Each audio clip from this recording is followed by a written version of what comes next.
होती है ये बाद में साफ मना कर देती है। दिशा का कहना होता है कि मैं ये काम नहीं कर सकती हूँ और मैंने ऐसा कुछ भी नहीं किया है। लेकिन उधर ये जो देव होता है, ये देव कहता है कि मैं तुम्हारे साथ पत्नी की तरह रहूँगा और पत्नी की तरह तुम्हें रखूँगा। लेकिन दिशा जो है वो अब सोचती है कि इसकी चाल से कैसे छूटा जाए। अब दिशा जो है वो जब इसकी दाढ़ी को छूती है तो उसकी नींदें उड़ जाती हैं, क्योंकि इसके पति की तो क्लीन शेव थी, अब ये दाढ़ी वाला इसके बेड पे कौन आ गया। अब दिशा ये सोच करके बहुत ज़्यादा हैरान हो रही होती है कि आखिर ये कौन है, क्योंकि कल इसकी शादी हुई और इसके साथ पति के तो क्लीन शेव थी, अब ये कौन आ गया। तो दोस्तों आपको पूरा पता चलेगा कि आखिर ये कौन था और दिशा कौन थी और उसके बेड पे उसके साथ सुहागरात मनाने के लिए कौन आया था। राधे राधे, आदाब, सत श्री अकाल, नमस्कार। आप सब लोगों का मेरे यूट्यूब चैनल पे बहुत ज़्यादा हार्दिक अभिनंदन है। आप सब लोग कैसे हो दोस्तों? आई होप आप सब लोग बहुत ही अच्छे से होंगे, राजी खुशी से होंगे। बता दूं कि आज की कहानी बहुत ज़्यादा ज़बरदस्त होने वाली है, बहुत इंटरेस्टेड होने वाली है। तो आप पूरी कहानी सुनना, तभी आपको दोस्तों पूरा पता चलेगा कि आखिर कहानी क्या है और ये दिशा कौन है और ये देव कौन है। दोस्तों ये कहानी जो है वो ये अरुणाचल प्रदेश की है, जहाँ पे एक परिवार होता है। परिवार में क्या होता है, उनकी बेटी होती है। अब बेटी की धूमधाम से शादी होती है। अब बेटी का नाम दिशा होता है। अब दिशा शादी के बाद अपने ससुराल जाती है। अब जब दिशा शादी के बाद ससुराल जाती है तो उसका फर्स्ट वेडिंग नाइट होती है। अब 11-12 बजे का टाइम हो रहा होता है। दिशा का पति उसके कमरे में आता है और दिशा वहाँ पे बैठी हुई होती है, तो कमरे की लाइट ऑफ होती है। अब दिशा को थोड़ी देर पहले नींद आ रही होती है, तो वैसे लेट जाती है। तो क्या होता है कि उसे ये महसूस होने लगता है कि कोई उसके पास आया हुआ है, लेकिन उसकी जो है वो लंबी लंबी दाढ़ी है। और लेकिन जब उसे ये लगता है कि, तो वो सोचती है कि इसका पति होगा, लेकिन वो बाद में सोचने लगती है कि इसके पति तो दाढ़ी है नहीं, वो तो क्लीन शेव में है, तो ये आदमी कौन है। तो दिशा बहुत ज़्यादा हैरान हो जाती है, लेकिन कमरे की लाइट जो है वो ऑफ ही होती है। तो उन दोनों के बीच में ऐसा कुछ हो नहीं पाता है और वो आदमी जो है वो वहाँ से चला जाता है। अब दोस्तों क्या होता है कि जब वो चला जाता है तो अगली सुबह हो जाती है। अब दिशा जो है वो रोने लगती है बहुत ज़्यादा और अपने पति से पूछती है कि तुम रात को कहाँ थे।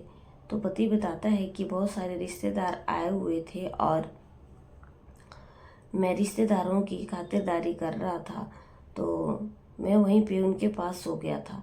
लेकिन दिशा कहने लगती है कि ऐसा कैसे हो सकता है, तुम रिश्तेदारों के पास क्यों सोए, तुम अपने कमरे में क्यों नहीं सोए। अब दोस्तों दिशा उसे बहुत खरी खोटी सुनाती है कि तुमने मेरे साथ शादी की हुई है और तुम अपने रिश्तेदारों के पास यहाँ पे सो रहे हो। अब अगली रात आती है। जब अगली रात आती है तो ये जो इसका पति होता है, पति का नाम निशांत होता है। अब ये निशांत जो है वो अपने कमरे में चला तो जाता है, लेकिन कहता है कि मेरी तबीयत ख़राब है और मैं कुछ कर नहीं पाऊँगा इस वजह से। लेकिन वो कहती है कि देखने में तो तुम बिल्कुल सही लग रहे हो, तबीयत को तुम्हारी क्या हो गया। तो अब वो उसको सारी क्लियर बात कर देता है कि मैं तुम्हें छू भी नहीं सकता हूँ, क्योंकि मेरे ऊपर किसी और का अधिकार है और मैं किसी और का हूँ। जब वो ये सुनती है तो वो हैरान रह जाती है। ये जो निशान था ये एक गे था दोस्तों, और इसका एक बॉयफ्रेंड था, उसी के साथ ये रिलेशन में था जिसका नाम कि दीपक था। अब ये दीपक के साथ रिलेशन में था। जब ये दिशा इस बात को सुनती है तो उसके पैरों तले ज़मीन खिसक जाती है और तो फिर वो कहती है कि तुमने मेरे साथ शादी क्यों की, मेरी ज़िंदगी को बर्बाद क्यों किया। तो वो कहने लगा कि मैंने अपने घर वालों से साफ मना किया था शादी करने के लिए, लेकिन इन लोगों ने मेरे ऊपर बहुत सारा दबाव डाला, जिसकी वजह से ये सब कुछ करना पड़ा। अब दोस्तों क्या होता है कि ये जो दिशा होती है ये बहुत ज़्यादा परेशान होने लगती है, बहुत ज़्यादा दुखी होने लगती है। लेकिन अब वो कर क्या सकती थी, अब वो कुछ भी नहीं कर सकती थी। लेकिन क्या होता है कि ये जो इसका पति होता है ये बहुत ज़्यादा चालाक किस्म का होता है और साफ मना कर देता है कि वो उसके साथ नहीं रहेगा। अब क्या होता है कि रात हो जाती है और वो दोनों सो जाते हैं। अब दोस्तों क्या होता है कि वो बोलती है कि लेकिन जो यहाँ पे कोई और आया था वो कौन था। तो वो बोलता है कि तुम किसी के साथ भी, चाहे पति किसी को मानो, किसी के साथ रिलेशन में रहो, मेरा कोई एतराज़ नहीं रहेगा। तुम जिसके साथ जो करना चाहो तुम करते रहो, मेरी तुम्हारे पर कोई बाउंडेशन नहीं होगी। और तो दिशा पूछती है कि आखिर जो दाढ़ी वाला मेरे कमरे में आया था तो वो कौन था। जब उसको ये पता चलता है कि जो दाढ़ी वाला आया था वो जब वो दाढ़ी वाला फिर से वहाँ से बाहर से आ जाता है और कहता है कि वो मैं था, भाभी मैं तुम्हारा देवर हूँ। और तो फिर वो बोलती है कि तुम मेरे कमरे में क्या कर रहे थे। तो वो कहता है कि तुम्हारी शादी हो गई है, अब यहाँ पे किस्सा कुछ और है, कुछ और तरीके की कहानी है। ये जो मेरा भाई है ये नहीं मानता है, हमने इसे खूब समझाया लेकिन इसको छोड़ो, इसकी कहानी अलग है। मैं तुम्हें अपनी पत्नी की तरह रखूँगा और तुम्हें सारा सुख दूंगा। जब ये दिशा ये बात सुनती है, देवर का नाम देव होता है, तो वो फिर उसके पैरों तले ज़मीन खिसक जाती है कि ऐसा कैसे हो सकता है। तो वो कहती है कि दिशा बहुत ज़्यादा चालाक होती है, लेकिन दिशा सोचती है कि अब इनके चंगुल से कैसे छुटकारा पाया जाए। तो वो कहती है कि मुझे मेरे माँ बाप से बात करवा दो, लेकिन वो उसके माँ बाप से बात नहीं करवाते हैं।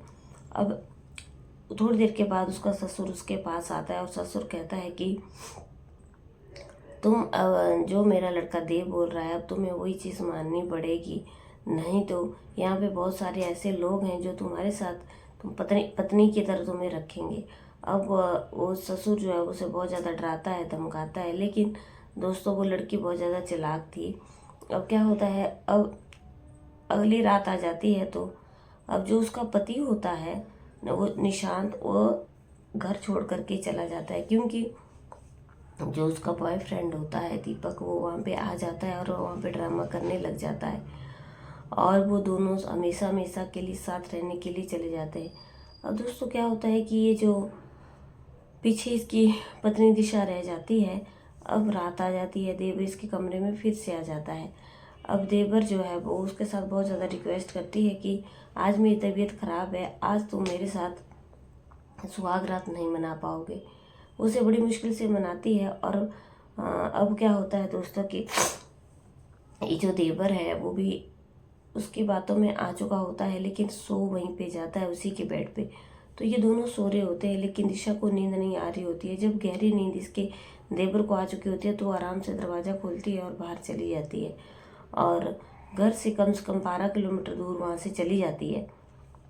और उसे रास्ते में एक बाइक वाला मिलता है और बाइक वाले के आगे अपनी पूरी परिस्थिति को बताती है और कहती है कि भैया मुझे मेरे मायके में छोड़ दो। उसका मायके वहाँ से 40 किलोमीटर दूर था। अब ये बाइक वाला उसके मायके के पास उसको उतार देता है और वहाँ से चला जाता है। अब अपने घर पहुँच जाती है और जब उसके घर वाले उसे देखती है तो उनके हैरान हो जाते हैं और पूछते हैं कि क्या हुआ। तो वो सारी बात उनको बताती है। अब वो सीधा पुलिस स्टेशन जाते हैं और पुलिस में सारी बात बताते हैं। तो पुलिस के लोग उसके ससुराल जाते हैं और 5 लोगों को वहाँ पे पकड़ लेते हैं। अब 5 लोगों को जब ये पकड़ लेते हैं तो ये ससुराल वाले बहुत ज़्यादा चालाक होते हैं। तो देवर कहता है कि मैं तो भाभी से मजाक कर रहा था। लेकिन दोस्तों ये जो लड़की थी ये बहुत ज़्यादा चालाक थी, उसने अपनी ज़िंदगी को बचा तो लिया। अब वो कहती है कि मैं इन लोगों के ऊपर FIR करूँगी, इन लोगों ने मेरे साथ धोखा किया है। तो दोस्तों इस तरीके से ये कहानी होती है। आजकल की दुनिया बहुत चालाक है। अगर किसी के साथ कोई रिलेशन है तो उसको परेशान नहीं करना चाहिए दोस्तों, और जो भी सच्चाई है सामने बता देनी चाहिए। जैसा कि दिशा की ज़िंदगी के साथ हुआ, कभी किसी की ज़िंदगी के साथ कोई खिलवाड़ नहीं करना चाहिए। अगर आज की कहानी दोस्तों अच्छी लगी है, लाइक शेयर कमेंट करना। चैनल पर पहली बार आए तो चैनल को सब्सक्राइब करना। कल की कहानी फिर से मिलते, तब तक के लिए जय।